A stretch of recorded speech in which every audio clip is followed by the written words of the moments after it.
Shalom anak-anak, senang sekali kita bisa berkumpul bersama-sama pada minggu ini untuk bisa beribadah, untuk bisa memuji nama Tuhan dan mendengarkan firman Tuhan. Mari sebelum kita mulai ibadah sore pada hari ini, mari kita berdoa sama-sama dulu ya.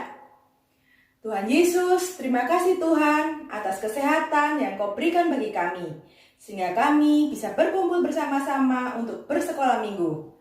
Tuhan, jika sebentar kami mau memuji dan memuliakan nama-Mu, juga untuk mendengarkan firman-Mu, berilah Roh Kudus hadir dimanapun anak-anak berada, sehingga kami bisa merasakan sukacita Tuhan saat memuji dan memuliakan nama-Mu, juga sungguhan saat kami mendengarkan firman-Mu.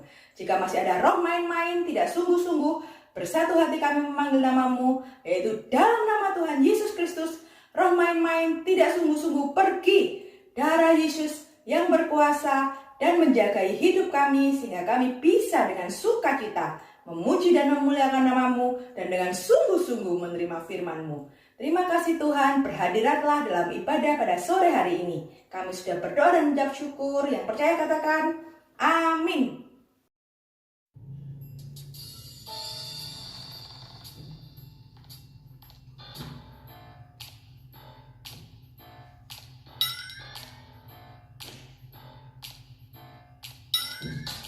T-A-A-T taat, T-A-A-T taat. Ku mau taat bagi Yesus, T-A-A-T taat, T-A-A-T taat, T-A-A-T taat. Ku mau taat bagi Yesus, T-A-A-T taat. Dengar-dengaran suara Tuhan Yesus, dengar-dengaran suara papa mama, turuti nasihat mereka berdua, T-A-A-T taat.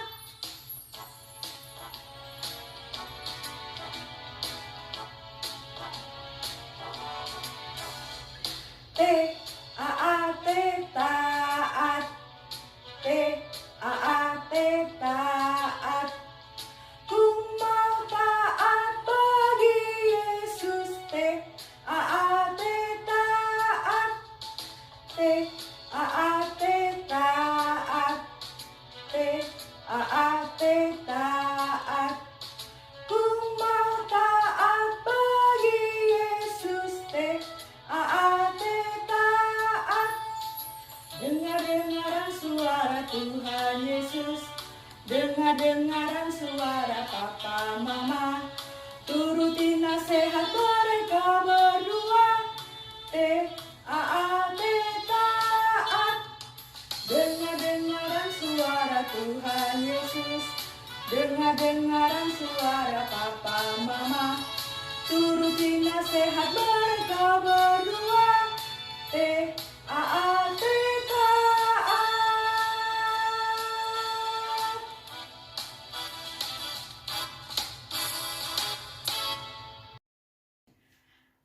Anak-anak, mari kita persiapkan hati kita untuk menerima firman Tuhan.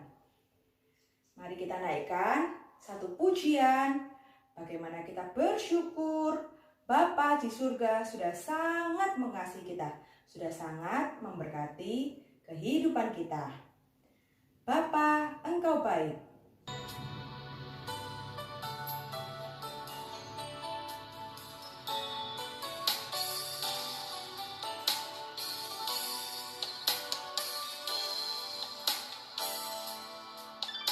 Bapa, Engkau baik. Bapa, Engkau baik. Kau selalu baik kepadaku. Bapa, ku cinta Kau.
Nah, anak-anak, mari kita masuk dalam doa.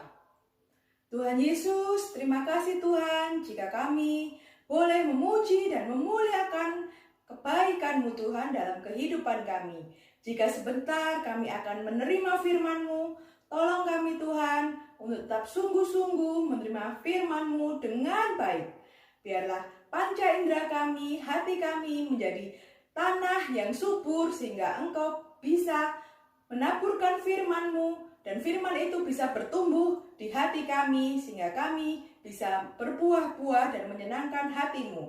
Urapilah Tante yang akan beritakan firman-Mu sehingga firman-Mu itu benar dan berkenan di hadapan-Mu. Terima kasih Bapa, dalam nama Tuhan Yesus Kristus kami sudah berdoa dan mengucap syukur. Amin.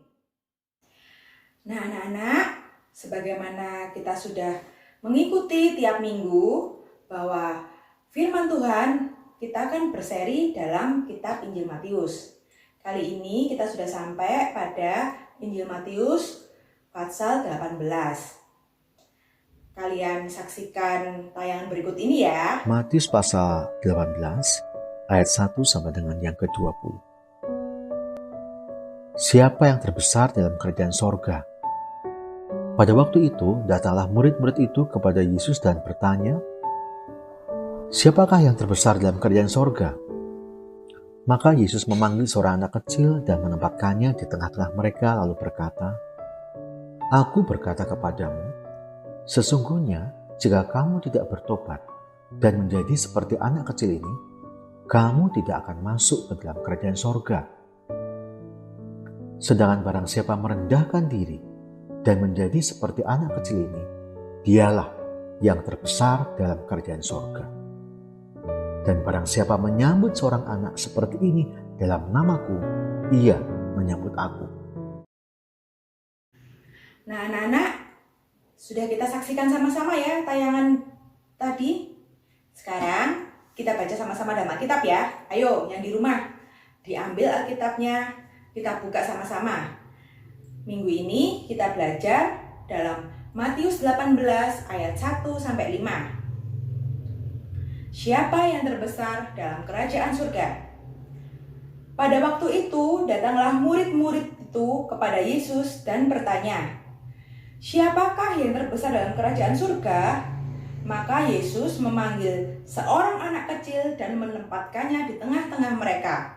Lalu berkata, Aku berkata kepadamu, sesungguhnya jika engkau tidak bertobat dan menjadi seperti anak kecil ini, kamu tidak akan masuk dalam kerajaan surga.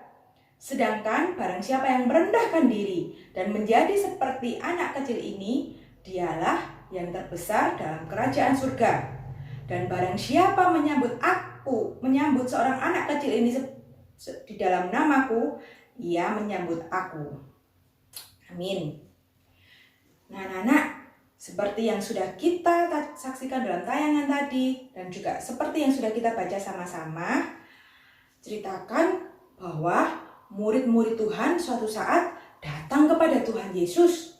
Waktu itu murid-muridnya penasaran dengan anak tanya, Tuhan, siapa sih Tuhan pribadi yang paling besar dalam kerajaan surga?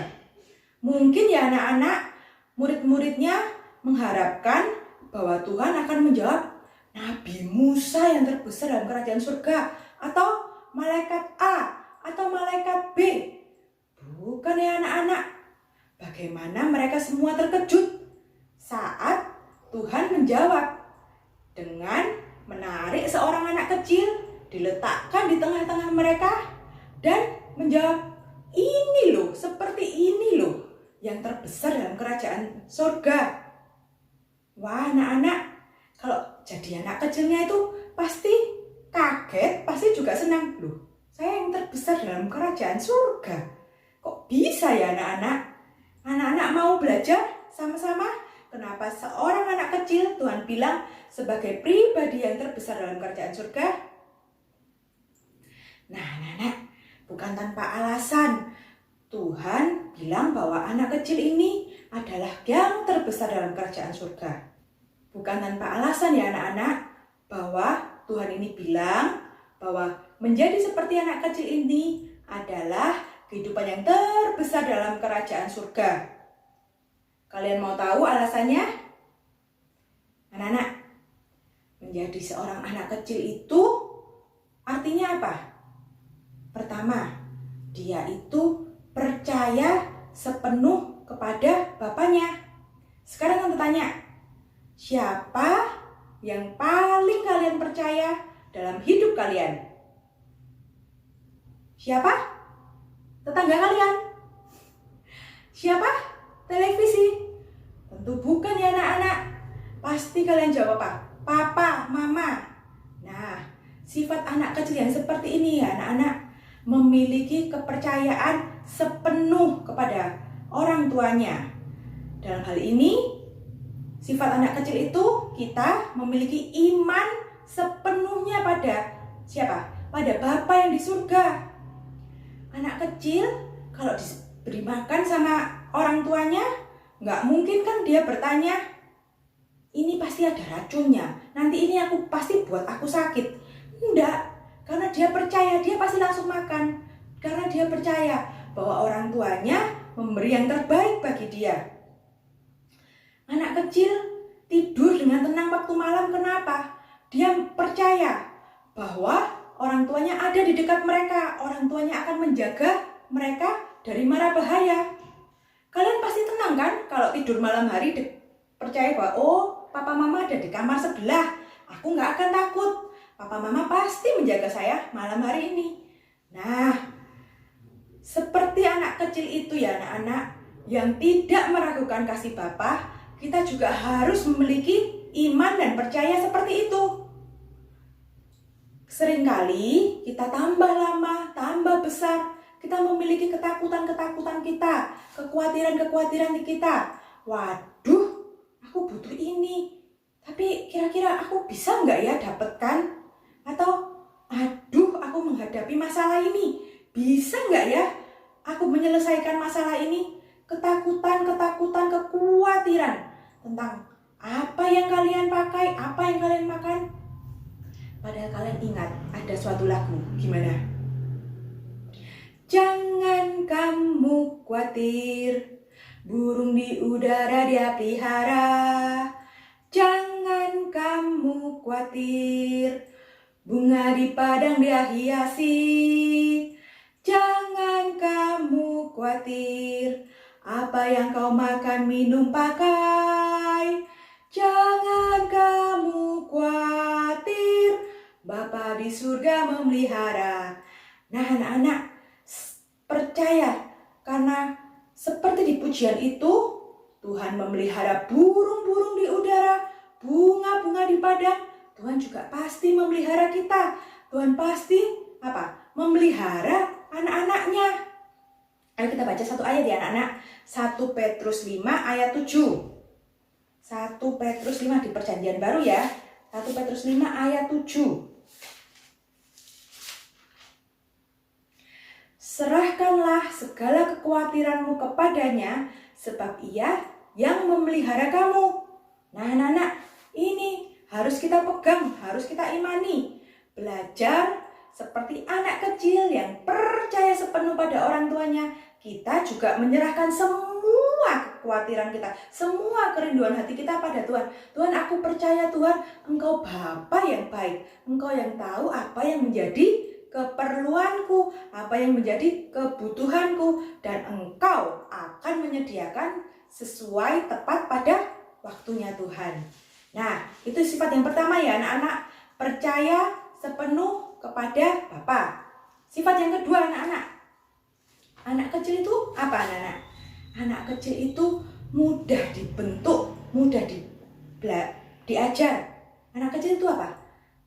Seperti lagu pujian tadi.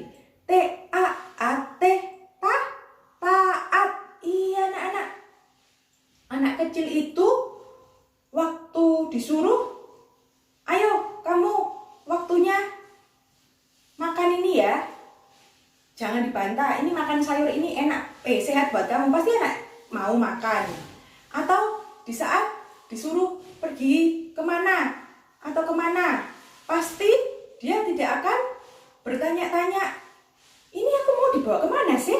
sama papaku atau mamaku, pasti percaya bahwa orang tuanya mengajak ke suatu tempat yang baik. Anak kecil itu memiliki sifat yang taat. Tapi mungkin kita tambah lama, tambah besar, memiliki pemikiran kita sendiri, dipengaruhi dunia, sehingga apa? Sehingga kita sulit untuk taat, sulit untuk percaya bahwa firman ini benar. Firman ini 100% harus ditaati, harus dituruti. Loh, kalian tambah lama, tambah besar memiliki pemikiran, masa iya sih tante ini harus dituruti, taat sepenuhnya? Masa berat loh tante?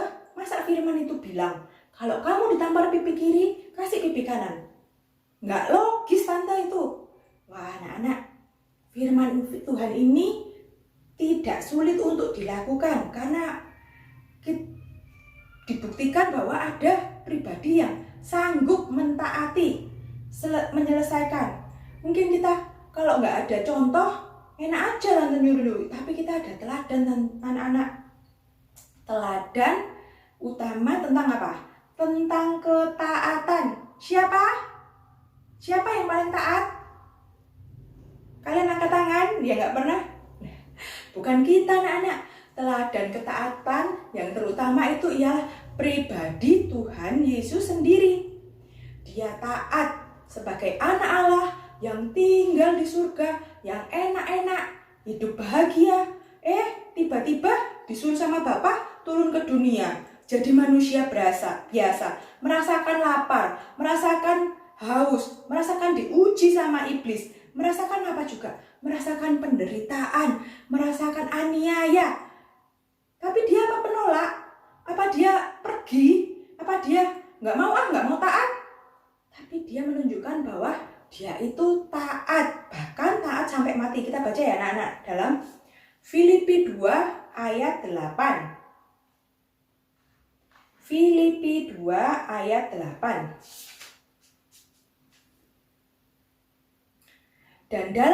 Filipi 2 ayat 8, dan dalam keadaan sebagai manusia, ia telah merendahkan dirinya dan taat sampai mati, bahkan sampai mati di kayu salib. Wah, ini benar-benar ketaatan yang unlimited ya anak. Sampai akhir, dari awal sampai akhir dia taat.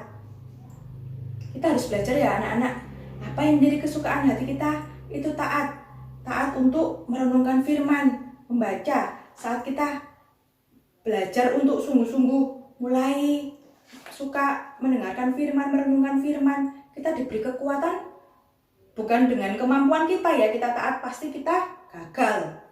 Tapi kalau kita suka merenungkan firman itu yang kita dengar, yang kita renungkan, tiba-tiba mengingatkan, kamu jangan berbuat seperti itu, sama firman nggak boleh loh. Nah, dan Roh Kudus tuh menolong kita. Sudah, jangan lakukan itu, jangan mencontek. Kamu pasti bisa kok. Kamu pasti bisa melakukan ulangan ini. Nah, saat kita taat, mau nurut sama Tuhan, pasti Tuhan kasih hikmat untuk bisa menyelesaikan ulangan kalian. Nah, Tuhan memberikan Roh penolong bagi kita, Roh Kudus, untuk kita bisa taat, meneladani Tuhan Yesus yang sudah taat pada Bapaknya.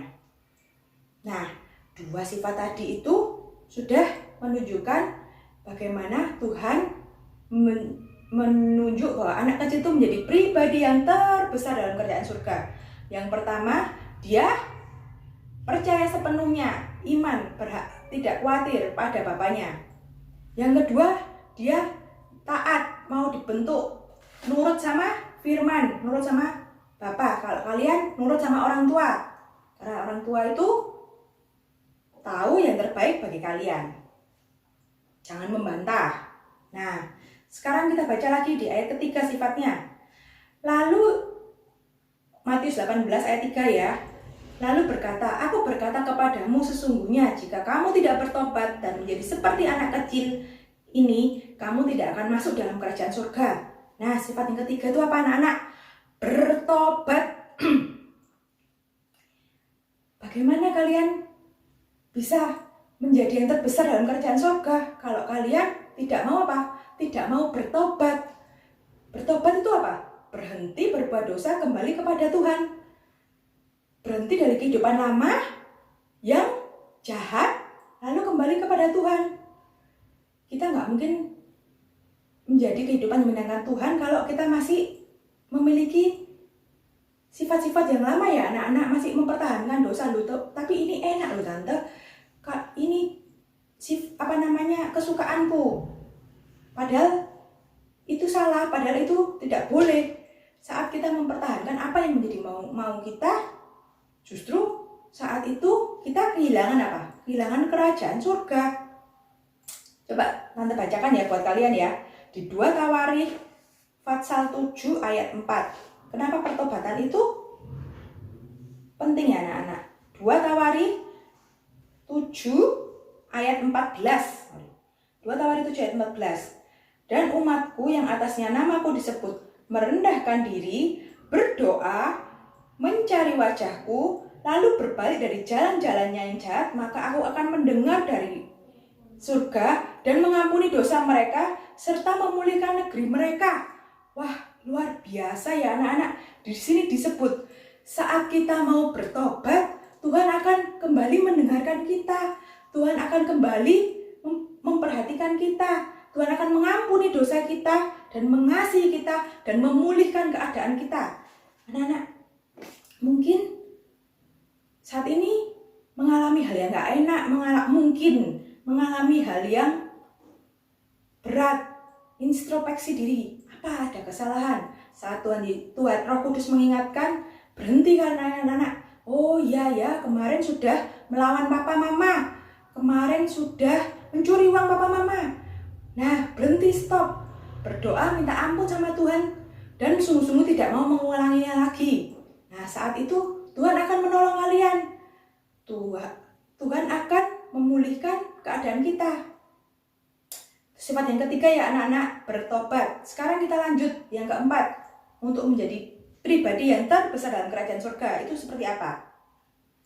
Kembali kepada Matius 18 ayat 4. Sedang barang siapa merendahkan diri dan menjadi seperti anak kecil ini, dialah yang terbesar dalam kerajaan surga. Nah, yang keempat itu adalah kehidupan yang rendah hati. Rendah hati itu seperti apa sih tante? Permisi gitu ya, suka sopan-sopan gitu ya? Atau rendah hati bukan rendah diri ya, yang minder, yang takut-takut, bukan. Rendah hati bukan seperti itu. Rendah hati itu percaya bahwa kita, apa yang ada dalam diri kita, apa yang kita miliki, semuanya bukan milik kita. Semuanya dari Tuhan, untuk Tuhan, dan kepada Tuhan saja. Kita nggak ada suatu kebanggaan. Rendah hati itu berarti tidak apa? Lawan kata dari apa? Tidak sombong. Tante dan kalian itu apa sih? Tante dan kalian itu cuma manusia. Manusia yang dibuat dari debu tanah. Dari tanah kembali ke tanah. Nggak ada yang bisa disombongkan. Kalian mau sombong apa? Tante, tapi saya juara kelas loh tante. Tapi saya ini bisa masak. Saya ini menang di lomba ini, lomba itu. Saya ini hebat tante, nggak seperti teman-teman saya. Wah anak-anak, semuanya itu berasal dari Tuhan. Hikmat dari Tuhan. Tapi tante, saya ini kaya. Saya ini bisa beli semua. Saya ini bisa tinggal tunjuk, pasti orang tua kasih saya. Nah, kekayaan kalian, berkat yang kalian miliki juga berasal dari Tuhan. Gak ada yang bisa kita sombongkan, gak ada yang bisa kita banggakan. Kita baca ayatnya anak-anak ya.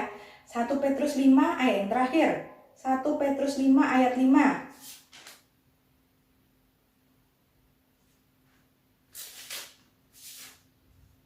1 Petrus 5 ayat 5. Demikian jugalah kamu, hai orang-orang muda, tunduklah kepada orang-orang yang tua, dan kamu semua rendahkanlah dirimu seorang terhadap yang lain.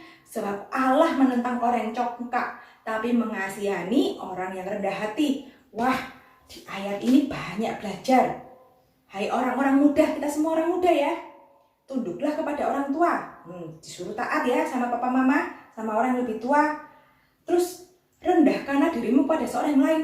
Rendahkan diri anak-anak. Jangan merasa memiliki semua, sombong. Gak perlu kalian petentang merasa lebih kalau kalian juara kelas. Gak mungkin, kamu sih gak belajar, makanya kamu tuh bodoh, makanya kamu tuh jelek nilainya. Gak perlu kalian ke situ. Rendah hati. Sebab apa?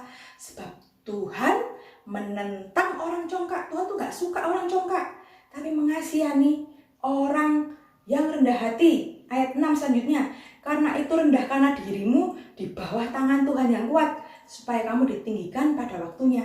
Saat kita rendah hati, taat pada Tuhan, Tuhan sendiri yang akan mengangkat dan meninggikan kita. Nah anak-anak, sekian pelajaran firman pada hari ini. Kita ulangi lagi ya anak-anak, menjadi kehidupan yang terbesar dalam kerajaan surga bukan Nabi Musa, Nabi Elia, atau semua orang-orang yang hebat, bukan malaikat-malaikat. Tapi Tuhan ajarkan seperti anak kecil. Seperti anak kecil itu apa? Dia memiliki iman, percaya sepenuh pada Tuhan, tidak khawatir, tidak takut. Yang kedua, dia memiliki kehidupan yang mau taat, mau diajar, mau dibentuk, meneladani Tuhan Yesus yang sudah taat pada Bapaknya. Yang ketiga, dia bertobat, berhenti dari semua hidup yang lama yang tidak menyukakan hati Tuhan dan kembali kepada Tuhan, supaya kita ditolong oleh Tuhan. Dan yang terakhir, kehidupan yang rendah hati di bawah tangan Tuhan. Karena semua yang kita miliki, semua yang kita punya, baik kepandaian, baik harta, semuanya itu dari Tuhan untuk kemuliaan nama Tuhan. Nah anak-anak, semoga kalian bisa menerima firman pada sore hari ini dengan baik. Kita mau berdoa bersama-sama ya. Kita mau diajar sama Tuhan. Semoga kita memiliki hati seperti anak kecil ya, yang bisa menjadi kehidupan yang ditinggikan Tuhan pada waktunya, menjadi yang terbesar dalam kerajaan surga. Mari kita masuk dalam doa. Tuhan Yesus, terima kasih Tuhan, jika pada sore hari ini kami sudah mendengarkan firman-Mu. Firman ini singkat Tuhan, tapi kami mau menjadi kehidupan yang Engkau pilih menjadi kehidupan yang terbesar dalam kerajaan surga. Bukan untuk kesombongan kami Tuhan, tapi supaya kami tahu kami menjadi pribadi yang Engkau kasihi. Kami mau, yaitu Tuhan, kami mau menjadi seperti anak kecil yang percaya pada Engkau Tuhan. Meskipun kami memiliki banyak masalah, meskipun kami memiliki banyak kekhawatiran, kami percaya sepenuh Engkau sanggup dan pasti akan menolong kami. Dan kami juga akan menjadi anak kecil yang mau dibentuk Tuhan. Meskipun firman terasa berat, meskipun ketaatan itu terasa susah Tuhan, kami percaya saat kami taat, pertolongan itu ada, pertolongan itu disediakan yang memampukan kami untuk bisa melakukan firman-Mu. Dan yang ketiga Tuhan, kami juga mau menjadi pribadi yang bertobat. Kami tidak mau lagi hidup dalam sifat-sifat kami yang lama, sifat-sifat yang tidak berkenan, yang menyusahkan hati orang tua dan sekitar kami Tuhan. Kami mau menjadi kehidupan yang berbalik pada Engkau dan menyenangkan hati-Mu Tuhan. Kami juga mau menjadi kehidupan yang rendah hati Tuhan. Apapun pencapaian kami, apapun yang kami miliki, semuanya itu milik Engkau Tuhan. Jangan sampai kami sombong Tuhan. Biarlah kami belajar bersyukur. Karena semua itu hanya oleh kebaikan-Mu. Terima kasih Tuhan. Biarlah firman yang sederhana ini bisa masuk di dalam hati anak-anak-Mu. Dan mereka bisa belajar, dan mereka bisa mengerti, dan mereka bisa mempraktekannya. Sehingga menjadi anak-anak yang menyenangkan hati-Mu. Berkatilah mereka semua Tuhan, dalam masa liburan mereka mungkin. Tuhan tolong semua mereka tetap rajin untuk merenungkan firman-Mu, rajin berdoa, dan tetap setia dalam ibadah-ibadah online kami selanjutnya Tuhan. Terima kasih Tuhan, berkatilah mereka dengan kesehatan dan kekuatan, berkatilah orang tua mereka juga. Doa yang jauh dari sempurna ini kami alaskan di dalam nama Tuhan Yesus Kristus, Tuhan dan Juru Selamat kami. Yang percaya katakan amin. Nah anak-anak, sekian firman Tuhan pada sore hari ini ya. Sampai ketemu dalam firman Tuhan selanjutnya. Dah, Tuhan Yesus.